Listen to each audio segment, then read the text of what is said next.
हाँ, तो आज का जो वीडियो है और उसमें ये जो क्वेश्चन है ध्यान से समझना, इस पूरे चैप्टर का सबसे इम्पोर्टेंट क्वेश्चन यही है। अगर बड़ा क्वेश्चन आता है 3 या 4 मार्क्स में तो ये क्वेश्चन आएगा, वरना आगे फ्यूचर में तो आना ही आना है, क्योंकि ये जो क्वेश्चन है बहुत बढ़िया क्वेश्चन है, बहुत ही बढ़िया क्वेश्चन है। और ये ऐसा क्वेश्चन जो थ्योरेटिकल क्वेश्चन है वो 100 वर्ड्स में या फिर 150 या 200 वर्ड्स तक भी आ सकता है। तो मतलब मेरा कहने का ये कि ये क्वेश्चन आपके पूरे चैप्टर का सार है, समरी है, पूरा निचोड़ है, इसलिए बहुत ही ध्यान से समझना है इसको। ठीक है, क्वेश्चन क्या है कि राजनीतिक सिद्धांत में हम क्या पढ़ते हैं, या फिर ऐसा मान लो कि क्या सीखते हैं, यानी कि what do we study in political theory. ये जो पॉलिटिकल थ्योरी पढ़ रहे हैं इसमें अपन क्या पढ़ते हैं, क्या सीखते हैं।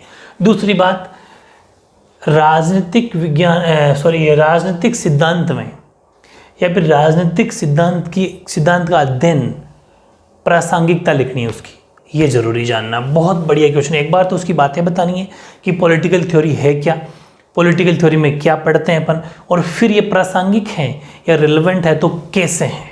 बहुत बढ़िया क्वेश्चन। तो तरीके से लिखना है ऐसा कैसे जैसा मैंने लिखा है, ये जरूर ध्यान रखना, क्योंकि ये प्रॉपर बुक की लैंग्वेज है, इसलिए ऐसा कैसा आपको लिखना, पॉइंट बना बना के। सबसे पहले पॉलिटिकल थ्योरी क्या है, अगर अलग से पूछे तो भी यही आंसर और इसके अंदर भी यही आंसर। सबसे पहले अपन बात करते हैं राजनीतिक सिद्धांत चीज क्या है। तो राजनीतिक सिद्धांत उन विचारों और नीतियों को व्यवस्थित रूप से प्रतिबंधित करता है जिनसे हमारे सामाजिक जीवन, सरकार और संविधान ने आकार ग्रहण किया है, या फिर हमारा सामाजिक जीवन और सरकार बनी है। मतलब ये हुआ कि उन विचारों को, वो कोई भी जो विचार होंगे या फिर कोई भी नीतियाँ होगी, उनको सही तरीके से, व्यवस्थित तरीके से ये फिक्स करता है। कैसे, जिनसे कि जो हमारा सामाजिक जीवन हो, हमारी जो सोशल लाइफ है, जो हमारी गवर्नमेंट और हमारा जो कॉन्स्टिट्यूशन है वो बना। क्योंकि देखो, सामाजिक जीवन, सरकार बनी है तो सामाजिक जीवन को ध्यान में रखते हुए हमारा सामाजिक जीवन अच्छा कैसे हो, सरकार भी उसी का ध्यान रखती है, वैसे उसी वजह से बनी है। और संविधान भी वैसे ही बना है कि क्या क्या लोगों को ज़रूरत है, क्या क्या प्रॉब्लम्स हो सकती है आगे, तीनों मिले हुए हैं। ठीक है, तीनों को। Political theory deals with the ideas and principles that shape constitutions, government and social life in a systematic manner. समझ में आ गया, बहुत ईजी है। अगला, अब हम इसके अंदर पढ़ते क्या हैं, राजनीतिक सिद्धांत में हम निम्न बातों का अध्ययन करते हैं। In political theory we study the following things. कौन कौन से? पहला, ये स्वतंत्रता, समानता, न्याय, लोकतंत्र और धर्मनिरपेक्षता जैसी अवधारणाओं का अर्थ स्पष्ट करता है। सब जानते हो, फ्रीडम, इक्वलिटी, जस्टिस, डेमोक्रेसी और क्या हो गया उसमें, सोशलिज्म। हाँ, सोशलिज्म का सेकुलरिज्म का मतलब धर्मनिरपेक्षता। तो मतलब ये शब्द का पता चला आपको। स्वतंत्रता मतलब सबको आज़ादी मिले, समानता समझते ही हो, लोकतंत्र जानते ही हो, हमारा देश में लोकतंत्र है, और धर्मनिरपेक्षता का, सेकुलरिज्म का मतलब होता है कि हमारा इंडिया सेकुलरिज्म देश है, कंट्री है, सभी धर्मों का समान आदर करना, रेस्पेक्ट करना। ठीक है, सभी रिलीजन की रेस्पेक्ट करना सेकुलरिज्म के अंदर आता है। ठीक है, तो सेकुलरिज्म हो गया, यानी कि it clarifies the meanings of concept such as freedom, equality, justice, democracy, secularism and so on. पहले पॉइंट तो ये पॉलिटिकल थ्योरी के अंदर अपन पढ़ते हैं। ठीक है, कि क्या क्या कैसे कैसे वो होता है। दूसरी बात अपन ये भी पढ़ते हैं इस पॉलिटिकल थ्योरी के अंदर कि कानून का राज कैसे होता है या फिर होना चाहिए, अधिकारों का बंटवारा, न्यायिक पुनरावलोकन जैसी नीतियों की सार्थकता की जांच करता है। समझाता हूँ, एक एक शब्द समझो। यानी कि it proves the significance of principle such as rule of law, ठीक है, separation of powers, judicial review etcetera. पहले मेरी बात को समझना, कानून का राज का मतलब हमारा संविधान के अकॉर्डिंग जो देश चलता है वहाँ पर कानून का राज होता है, कॉन्स्टिट्यूशन के अनुसार जो चलता है।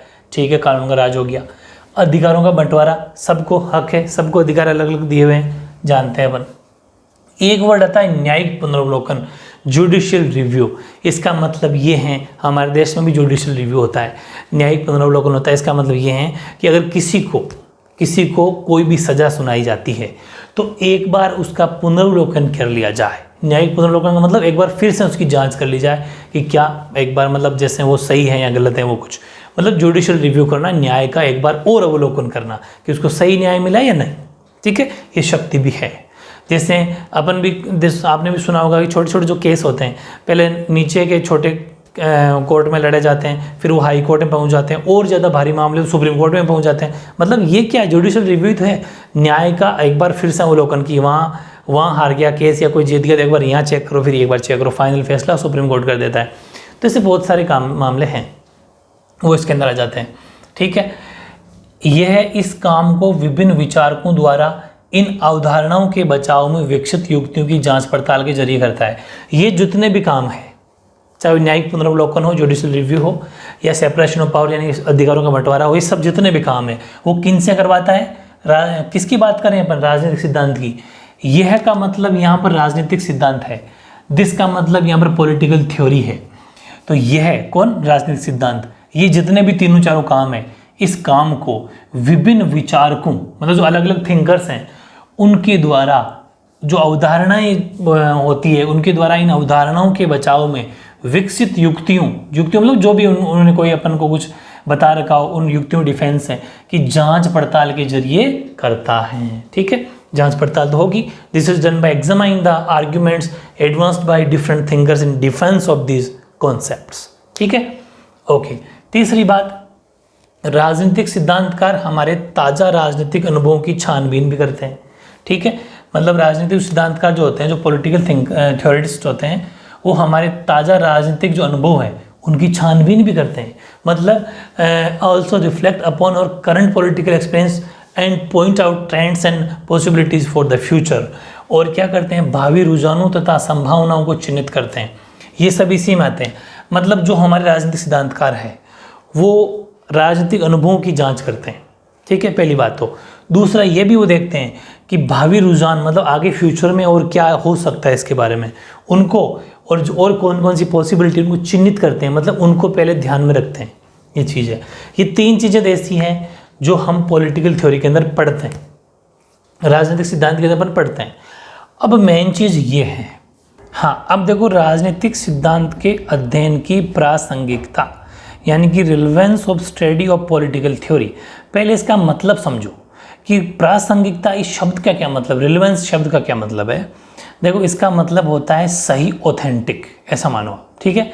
यानी कि जैसे अपन ने हमारे फंडामेंटल राइट पढ़े थे, अपने जब मौलिक अधिकार पढ़े थे, तो उसमें कुछ चेंजेस हुए थे, और जो संपत्ति का अधिकार हैं, बहुत सारे ऐसे आर्टिकल है जिनको वहाँ से हटा दिया गया, कानूनी वैधानिक बना दिया गया। तो टाइम टाइम पर हर चीज़ एक प्रासंगिक बनी रहे, इसलिए हमारे संविधान में या फिर कुछ नियम कायदों में चेंजेज होते रहते हैं। जो परिवर्तन या बदलाव होते रहते हैं वो किन में होते हैं? ताकि चीज़ें क्या रहे? प्रासंगिक बनी रहे, मतलब एक ऑथेंटिक बनी रहे। जैसे कि कोई कानून आएगा, वो किस लिए आता है? चीज़ों को वापस प्रासंगिक बनाए रखने के लिए। इस बात का ध्यान रखना, इसका मतलब क्या हुआ कि कोई चीज़ें सही बनी रही, ऐसा मान लो, सही बनी रही। जैसे कि मैं कुछ बातें समझाता हूँ आपको कि स्वतंत्रता, समानता तथा लोकतंत्र से संबंधित मुद्दे सामाजिक जीवन के अनेक मामलों में और विभिन्न क्षेत्रों में अलग अलग रफ्तार से उनकी बढ़ोतरी हो रही है। ये बात सही है कि समानता हो, चाहे मतलब फ्रीडम हो, चाहे इक्वलिटी हो, ठीक है, चाहे डेमोक्रेसी हो, इन सब मामलों में, या फिर हमारे जो सोशल लाइफ के बहुत सारे ऐसे मामले हैं उसमें अलग अलग रफ्तार से बहुत सारे कामों में हमारी बढ़ोतरी हो रही है। उदाहरण का एग्जाम्पल लेता हूँ मैं कि उदाहरण के लिए राजनीतिक क्षेत्र में समानता समान अधिकारों के रूप में बनी है, लेकिन ये आर्थिक और सामाजिक क्षेत्रों में उसी तरह नहीं है। लोगों के पास समान राजनीतिक अधिकार हो सकते हैं, लेकिन हो सकता है कि समाज में उनके साथ जाति या गरीबी के कारण अभी भी भेदभाव होता हो, ठीक है। ये सब बातें अपन ने पढ़ी। पहले मेरी बात को ध्यान से समझना, इंग्लिश में बोल दूँ थोड़ा सा कि issues converging freedom, equality, democracy arise in many areas of social life and they are being implemented in different sectors of different places या passage. For example, although equality may exist to the some extent in the economic or social spheres, people may enjoy equal political right but still be discriminant against socially because of their caste or poverty. देखो अपन ने क्या पढ़ा कि लोग राजनीति के अंदर अच्छा है, मतलब उनको बराबर हक मिल रहा है तो वो अच्छा एंजॉय कर रहे हैं। लेकिन अभी भी ऐसा समाज के अंदर होता है कि जहाँ गरीबी के नाम पर भेदभाव होता है लोगों के साथ, कि वो तो गरीब है यार, उसका क्या, गरीबी के नाम पर भेदभाव होता है, या फिर किसी को जाति या धर्म की, ऐसा भी हो सकता है। तो जब ऐसा होता है तो फिर हमारी चीज़ें वो रिलेवेंट या प्रासंगिक कैसे बनी रहेगी। इसलिए फिर क्या करना पड़ेगा, इस सब को समय समय पर इनमें बदलाव करते रहना पड़ेगा, ताकि जितने भी ऐसे इश्यूज उठ के आ रहे हैं वो प्रासंगिक बने रहे। ठीक है, मतलब ये जितनी हमारी बातें वो प्रासंगिक बनी रहे, इन इश्यूज को ख़त्म किया जाए। इसीलिए हम समय समय पर क्या करते हैं, नए नए कानून या इश्यूज या फिर कोई लॉ बनाते रहते हैं। ठीक है, ताकि चीज़ें क्या बनी रहे, प्रासंगिक बनी रहे, ऑथेंटिक बनी रहे। ठीक है, रिलेवेंट बनी रहे। ऐसे नेक्स्ट देखो, संभव है कि कुछ लोगों को समाज में विशेषाधिकार प्राप्त है, बिल्कुल सही है। तो वहीं कुछ लोग तो ऐसे हैं जिनको बुनियादी आवश्यकताएं तक तो वंचित है। देखो हमारे समाज में कुछ ऐसे लोग भी हैं जिनको स्पेशल कुछ राइट्स मिले हुए हैं, जबकि कुछ लोग तो ऐसे हैं बेचारे जिनको जो नॉर्मल उनकी आवश्यकताएं हैं वो पूरी हो जाए तो ही बहुत घनी अच्छी बात है। तो मतलब ये सब जितनी भी बातें आ रही है, यानी कि some people may have a privilege place और in society while others are deprived even of basic necessity, जबकि कुछ लोग तो ऐसे हैं जिनकी मूलभूत आवश्यकताएं पूरी हो जाए, जैसे रोटी कपड़ा मकान मिल जाए, बेचारा उनके लिए बहुत है।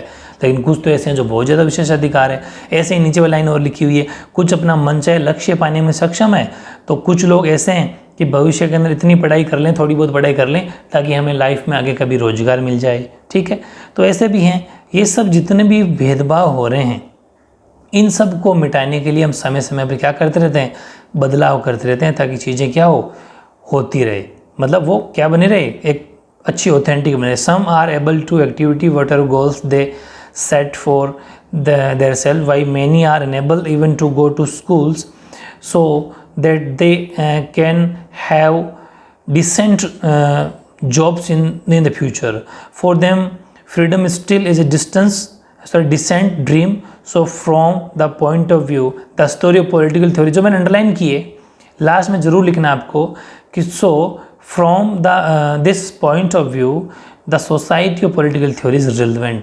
तो ये जितनी बातें हैं कि लोग अभी ऐसे भी है जिनके पास बहुत फैसिलिटी है, वो बहुत अच्छे ऑथेंटिक स्कूलों में पढ़े हुए हैं, मतलब बड़े बड़े स्कूलों में पढ़े हैं, अच्छी पढ़ाई करी है, तो उनकी जॉब जल्दी लग जाती है, अच्छे बिजनेस कर रहे हैं क्योंकि उनके घर वाले उनको बहुत अच्छी शिक्षा दे चुके हैं। लेकिन कुछ तो ऐसे भी है कि थोड़ा बहुत पढ़ लें तो बस फ्यूचर में रोजगार मिल जाए, बहुत है। तो इन सब को बराबर रखने के लिए, इन सब को बराबर करने के लिए अभी भी हमारे को बहुत सारी जगह इन दृष्टि में राजनीतिक सिद्धांत का अध्ययन अभी भी क्या है, प्रासंगिक है। मतलब अभी भी इनमें चेंजेस करना चाहिए ताकि चीज़ें प्रासंगिक बनी रहे, मतलब ऑथेंटिक बनी रहे। ऐसा ही दूसरा है, हालांकि हमारे संविधान में स्वतंत्रता की गारंटी दी गई है, हमें पढ़ा भी था फ्रीडम में। ठीक है, फ्रीडम जितने भी वहाँ पर हमें राइट टू फ्रीडम मिला था, स्वतंत्र अधिकार मिला था, लेकिन फिर भी हमें हरदम नई व्याख्याओं का सामना करना पड़ता है। इसका मतलब क्या हुआ, आपको पता है कि हमें स्वतंत्रता का अधिकार, राइट टू फ्रीडम है, लेकिन फिर भी हमें गवर्नमेंट बार बार चलते ही कुछ ना कुछ नई नई चेंजेस क्यों करती रहती है, इसीलिए कि हम ऐसा नहीं हो कि आज़ादी का या फ़ायदा उठाएं और जहां मर्जी जो काम करें, ऐसा नहीं, हमें उसमें बदलाव करते रहना चाहिए ताकि जो आज़ादी का जो हमें अधिकार मिला वो एक ऑथेंटिक बना रहे, प्रासंगिक बना रहे। ठीक है, इसलिए हमारी सरकार जो है उसमें बार बार व्याख्याएं करती रहती है। ठीक है, नई परिस्थितियों के मद्देनज़र संविधान में दिए गए मौलिक अधिकारों की निरंतर पुनर्व्याख्या की जा रही है, इसीलिए तो पुनर्व्याख्या करते हैं। ठीक है, ताकि वो ऑथेंटिक या फिर ऐसा मान लो कि सही बना रहे। जैसे कि एग्जाम्पल लिख देना कि आजीविका के अधिकार को जीवन के अधिकार में शामिल कर लिया अपन ने। आजीविका अपन ने पढ़ा भी था मौलिक अधिकारों में, फंडामेंटल राइट में, कि जो आजीविका का अधिकार है, मतलब जहाँ पर इंसान को जीने के लिए जो खाना मिल जाए उसको अपन ने जीवन के अधिकार में ले लिया, राइट टू लाइफ में ले लिया। वेरी इंपॉर्टेंट चीज़ हमने चेंज करी, क्योंकि आज की आवश्यकता है ये। समाज में बहुत ज़्यादा भूखमरी फैल रही है, लोग भूखे मर रहे हैं, तो भूखे मरना बहुत बड़ा एक तरीके से अन्याय है, इसलिए हमने उसको जीवन के अधिकार में शामिल कर लिया। किस लिए किया कि बात है जो रिलेवेंट बनी रहे। कौन सी बात, स्वतंत्रता का अधिकार वाली बात, जीने का अधिकार वाली बात, वो रिलेवेंट बने रहे। ठीक है, यही है कि the right to life has been interpreted by the, ठीक है, कोर्ट के जरिए इसमें हमने चेंज कर दिया कि इसमें include the right to livelihood. ठीक है, जीने का अधिकार में बदल लिया। तो जितनी बातें हैं ऐसे ही, एक एग्जाम्पल और लेना चाहो तो ले लो कि पुनर्व्याख्या की गई है, सूचना के अधिकार की गारंटी वाली बात लिखी है अपने। कि सूचना के अधिकार की गारंटी एक नए कानून द्वारा की गई है। ठीक है, हमने जो राइट टू सूचना के बाद इंफॉर्मेशन वाला जो एक अधिकार था उसके लिए भी हमने नया कानून बना दिया है कि अब हर कोई सूचना का अधिकार प्राप्त कर सकता है, जबकि पहले इतना नहीं था। ये क्यों कर रहे हैं? ताकि हमारा जो बातें हैं ये जितनी भी हमें राइट मिले हुए, अधिकार मिले हुए हैं, और रिलेवेंट बने रहें, प्रासंगिक बने रहें। ठीक है, तो बार बार प्रासंगिक शब्द का मैं इस्तेमाल कर रहा हूँ, रिलेवेंट वर्ड का यूज़ कर रहा हूँ, इसीलिए यूज़ कर रहे हैं कि हाँ, अभी भी हमारी जो खूब सारे जो हमें राइट या कानून नियम कायदे मिले हैं वो बार बार उनमें परिवर्तन होते रहना चाहिए ताकि वो रिलेवेंट या प्रासंगिक बना रहे। बहुत इंपॉर्टेंट क्वेश्चन है, इसको आपको ध्यान से समझना है। ठीक है, हालांकि भी अपन 2 पॉइंट पढ़े हैं, इसका तीसरा पॉइंट देखते हैं अपन। ठीक है,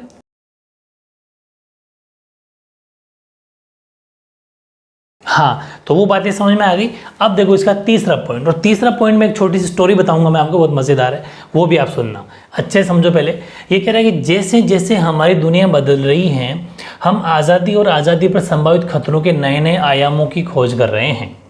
उदाहरण के लिए कि हम वैश्विक संचार तकनीक, दुनिया भर में आदिवासी संस्कृति, या फिर कोई जंगल की सुरक्षा के लिए सक्रिय कार्यकर्ताओं का एक दूसरे से तालमेल कराना आसान बना रहे हैं। वहीं आतंकवादियों और अपराधियों को भी अपना नेटवर्क कायम करने की क्षमता दी है। ध्यान से समझना, as our world changes we many discover new dimensions of freedom as well as new threats to freedom. For example, global communications technology is making it easier for activities to network with one another across the world for protecting tribal culture or forest, but it also enable terrorists and criminals to network। ध्यान से समझना ये बात क्या लिखी हुई है कि जैसे जैसे हमारी जो दुनिया बदल रही है, मॉडर्न होती जा रही है, हम टेक्नोलॉजी में उतना ही ज़्यादा सुधार कर रहे हैं। कैसे कि हम इंटरनेट को इतना अच्छा बना रहे हैं कि जो जंगल देहात, बिल्कुल गाँव लोग जहाँ रहते हैं वहाँ पर कोई नेटवर्क नहीं था, पहले कोई इंटरनेट नहीं थी, वहाँ पर नेटवर्क को पहुँचाया जा रहा है जंगलों के अंदर। लेकिन एक समस्या पैदा हो गई वहाँ पर कि जंगलों में या फिर ट्राइबल्स एरिया के अंदर जब नेटवर्क को पहुँचाया गया, पहुँचाना अच्छी बात है, लेकिन पहुँचाया गया तो वहाँ के लोगों ने वहाँ पर फिर क्या हुआ कि साइबर क्राइम बहुत ज़्यादा बढ़ गए। तो मैं एक एग्जांपल बताता हूँ, भारत के अंदर बहुत फेमस जगह है, उसके बारे में आपको भी जानना चाहिए। ठीक है, झारखंड के अंदर एक जिला पड़ता है जामताड़ा। ठीक है, जामताड़ा भी बोलते हैं, एक ही बात है। जामताड़ा एक जगह पड़ती है, यहाँ पर बहुत ज़्यादा साइबर क्राइम, यानी कि ये एक जंगल जैसा ज़िला है, ये जंगल जैसा था।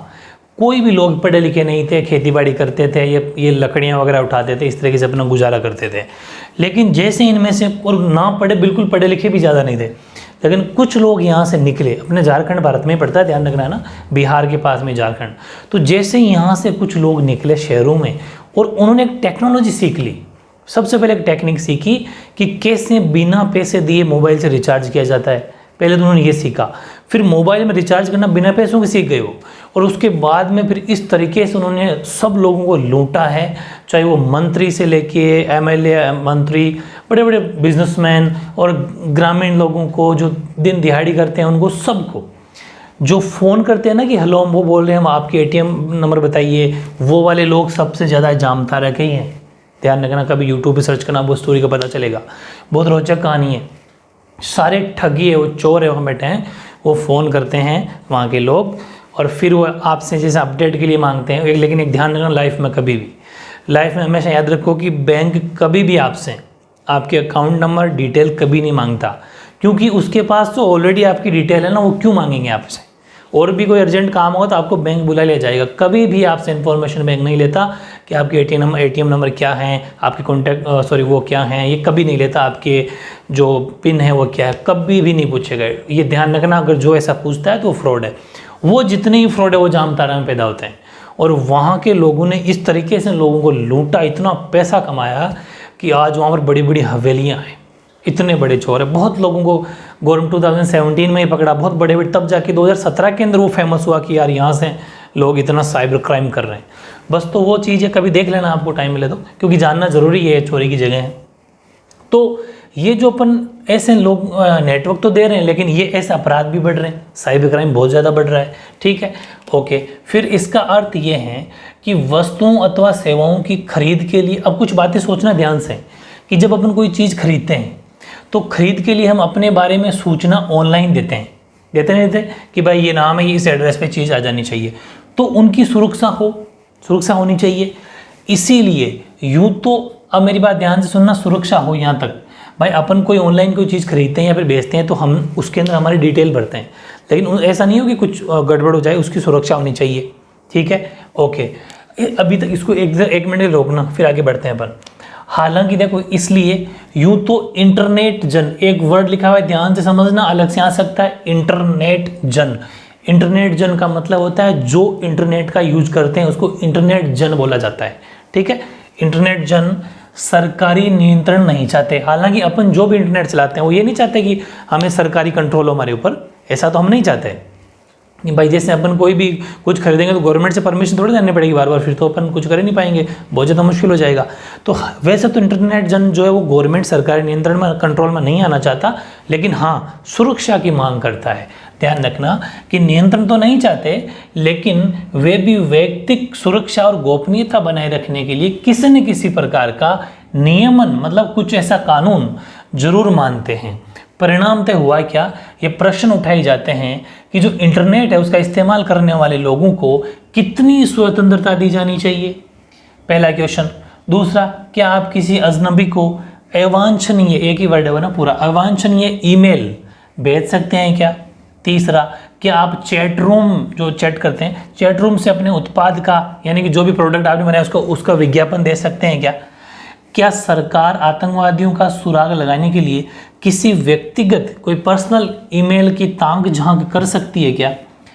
कितना नियमन न्यायोचित है और कितना नियमन करना चाहिए सरकार को या कुछ स्वतंत्र नियामकों को? इतने सारे क्वेश्चन उठते हैं। ठीक है भाई, कितना कंट्रोल करना चाहिए? क्या आप किसी के पर्सनल ईमेल को चेक कर सकते हो? कि ये कह सकते हो कि नहीं, कुछ सिक्योरिटी के लिए हम चेक कर रहे हैं, हमेशा को आपके ऊपर, कैसा हो सकता है क्या? ये जितनी भी बातें हैं, जितने भी क्वेश्चन उठ रहे हैं, राजनीतिक सिद्धांत में इन प्रश्नों के संभावित उत्तरों के सिलसिले में हमारे सीखने के लिए बहुत कुछ है और इसीलिए बेहद प्रासंगिक है। इसका मतलब, प्रासंगिक का मतलब समझ में आ गया कि इसका मतलब ये हुआ कि जितनी भी ये चीज़ें हैं इनमें और बदलाव किए जाएं, साइबर सिक्योरिटी को और रोका जाए, ये प्रासंगिक है, मतलब इसमें अभी भी बदलाव किया जा सकता है और बदलाव होना चाहिए ताकि ये जितनी भी घटनाएं हो ना हो, इनमें सुरक्षा मिले। समझ में आ गई? मतलब प्रासंगिक का मतलब इनमें और ज़्यादा सुधार या चेंजेस करते रहना चाहिए। ठीक है, वो चीज़, उसका मतलब प्रासंगिक होता है। तो ये जितनी बातें मैंने पढ़ी, आई थिंक आपको समझ में आ गई होगी। यही चीज़ इधर लिखी हुई है। ठीक है, तो अपन बात करते हैं, moreover internet commerce is all set in to increase in the future. This means that the information we give about ourselves online to buy goods and services must be protected. जो भी अपन online कोई चीज़ खरीदते हैं, बेचते हैं, वो protect होनी चाहिए। इसका मतलब ये भी क्या है, ये बात भी प्रासंगिक है, मतलब जिसमें बदलाव किया जा सकता हो, जो जिसमें और ज़्यादा चेंजेस करके उसको प्रासंगिक बनाया जा सकता हो। जैसे दो तरह की बातें होती हैं, मैं बता चुका कि एक तो आप ऐसी बात करते हो जो वाकई सही है, उसे बदलाव करना सही है। एक ऐसी जिसमें कोई मतलब नहीं, आपकी तुक ही नहीं बैठता, उसका मतलब वो प्रासंगिक नहीं है, वो वाली बात है, मतलब वो रिलेवेंट नहीं है। So even though citizen do not like government control, हालांकि सब, हर कोई जो सिटीजन है वो गवर्नमेंट कंट्रोल में नहीं आना चाहता, लेकिन they recognize that some form of regulation is necessary, लेकिन कुछ नियम कायदे अगर हो जाए तो ज़्यादा बेटर होगा। इसका मतलब ये वाली बात, ये जितनी बातें हैं, ये क्या है, प्रासंगिक है, रिलेवेंट है। ठीक है, safeguard individual security and privacy. As a result, questions are raised regarding how much freedom should be given to people using the net. दूसरा, should they be allowed to send unsolicited emails to strangers? Can you advertise your products in chat rooms? Should government be allowed to read private emails to track down terrorists? How much regulation is justified and who should regulate, governments or some private regulators? Political theory has a lot of teachers about possible answer to their questions and is therefore very relevant. इसका मतलब जितने भी question उठते हैं ये सब relevant है, ये प्रासंगिक है, वाकई इनमें ये बातें, जो जितने भी क्वेश्चन, वो सारी बातें सही है। समझ में आ गई? तो बहुत लेंथी मत समझना इसको, बहुत काम आएगा फ्यूचर में, ऐसे क्वेश्चन आपसे पूछे जाते हैं। ठीक है, कि वो कितना प्रासंगिक है, कितनी बातें सही हैं, कितनी बातें तथ्यात्मक है, फैक्ट वाली वो लिखना। ठीक है, अब इस चैप्टर का लास्ट क्वेश्चन, फिर ये चैप्टर फिनिश हो जाएगा। क्वेश्चन है 22वां, राजनीतिक सिद्धांत की आवश्यकता पर संक्षिप्त टिप्पणी कीजिए। Right a brief note on the need for political theory. देखो मैं एक बार फिर बता दूं कि जो पहला वीडियो था वो वेरी इंपॉर्टेंट है और ये एक क्वेश्चन इंपॉर्टेंट है, बाकी तो ये वाला ऐसे ही है, बाकी पीछे वाले कुछ क्वेश्चन इंपॉर्टेंट है, ज़्यादा नहीं, लेकिन देखना जरूर है, बस उनके बारे में कुछ नहीं जाएगा। ठीक है, तो ये हैं, ये भी ठीक है क्वेश्चन वैसे कि राजनीतिक सिद्धांत अपन पढ़ रहे हैं तो उनकी आवश्यकता क्यों है, क्या ज़रूरी पड़ गई, तो 2-3 पॉइंट लिखे हैं अपन ने। राजनीतिक सिद्धांत का अध्ययन राजनीति करने वाले राजनेताओं, नीति बनाने वाले नौकरशाहों, संविधान और कानून की व्याख्या करने वाले वकील, जज तथा उन पत्रकारों के लिए आवश्यक हैं जो शोषण का पर्दाफाश करते हैं। जो राजनीति करते हैं वो राजनेता, उनको इसके बारे में इसकी बहुत ज़रूरत है। ठीक है, क्योंकि वरना तो फिर राजनीति करेंगे कैसे, क्योंकि ये सिखाएगा। जो नियम कायदे कानून बनाते हैं, ठीक है, जो वो जज वगैरह वकील वगैरह, इनको भी ज़रूरत है। और जो नौकरशाही का मतलब होता है गवर्नमेंट सर्वेंट, ठीक है, जो नीति बनाते हैं संविधान को ध्यान में रखते हुए। सिग्नेचर सबसे पहले गवर्नमेंट आदमी का ही होता है, उसके बाद में नेता मंत्री का होता है। ठीक है, तो वो पहले वहाँ से परमिशन देंगे तभी काम होता है, इसीलिए पेन की कलम की ताकत बहुत ज़्यादा होती है, कहा जाता है। ठीक है, सेकेंड, अच्छा देख लेते हैं, the study of political theory essential for politicians doing policies, policy making bureaucrats, lawyers interpreting constitution and laws, जजेस and journalist who expose exploitation. जो शोषण के खिलाफ आवाज़ उठाते हैं उनको तो ये पढ़ना बहुत ज़रूरी है, वरना हर कोई लोग उनका वापस उनको शोषण करेंगे, इसलिए उनका जानना बहुत ज़रूरी है। दूसरा, राजनीतिक सिद्धांत हमें राजनीतिक चीज़ों के बारे में अपने विचारों और भावनाओं के परीक्षण के लिए प्रोत्साहित करता है तथा इसके अध्ययन से हमारे विचारों और भावनाओं में उदारता आती है, काइंडनेस आती है। क्योंकि हम इसके बारे में जब सीखेंगे तो हमें पता चलेगा कि यार हमें इंसान है तो इंसान की मदद करनी चाहिए, कोई गरीब पुअर है उनकी हेल्प करनी चाहिए, बहुत सारी बातें ऐसी है जो हमें सिखाता है, तो हमारे अंदर थोड़ी काइंडनेस आएगी इसको पढ़ने से। यानी political theory encourages us to examine our thoughts and feelings about political things and its study brings kindness to our thoughts and feelings, और हमारी भावनाएं थोड़ी उदारता वगैरह आएगी इसमें। लास्ट, राजनीतिक सिद्धांत हमें न्याय तथा समानता के बारे में सुव्यवस्थित सोच से अवगत कराते हैं ताकि हम अपने विचारों को परिष्कृत कर सकें, मतलब और अच्छा कर सकें, और सार्वजनिक हित में सुविज्ञ तरीके से तर्क वितर्क कर सकें, सुविज्ञ तरीके से तर्क वितर्क कर सकें। मतलब political theories make aware to systematic thinking about justice and equality so that we can refine our ideas and reasons in the public interest. मतलब ऐसे कुछ इनको राजनीतिक सिद्धांत में ये सिखाता है कि कैसे न्याय हो, कैसे समाज की भलाई, उनके अंदर ये बातें मैं सिखाता है ताकि पब्लिक इंटरेस्ट के अंदर, मतलब जो सार्वजनिक हित हो उसके बारे में अपन और ज़्यादा हमारी सोच विकसित होती है और हम उसके लिए काम करते हैं।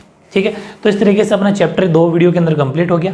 अब पीछे वाले क्वेश्चन आंसर का एक वीडियो और आएगा, उसको आपको अच्छे से देखना है, उसके बाद इस चैप्टर में कुछ नहीं जाएगा। साथ के साथ याद करते रहना, ध्यान रखना थ्योरी वाला चैप्टर है सारे ही, तो इसलिए स्पीड कंटिन्यू रिवीजन करते रहना, वरना भूल जाओगे, एक दिन कोर्स तो हो जाएगा लेकिन लर्न नहीं रहेगा। ठीक है, ओके।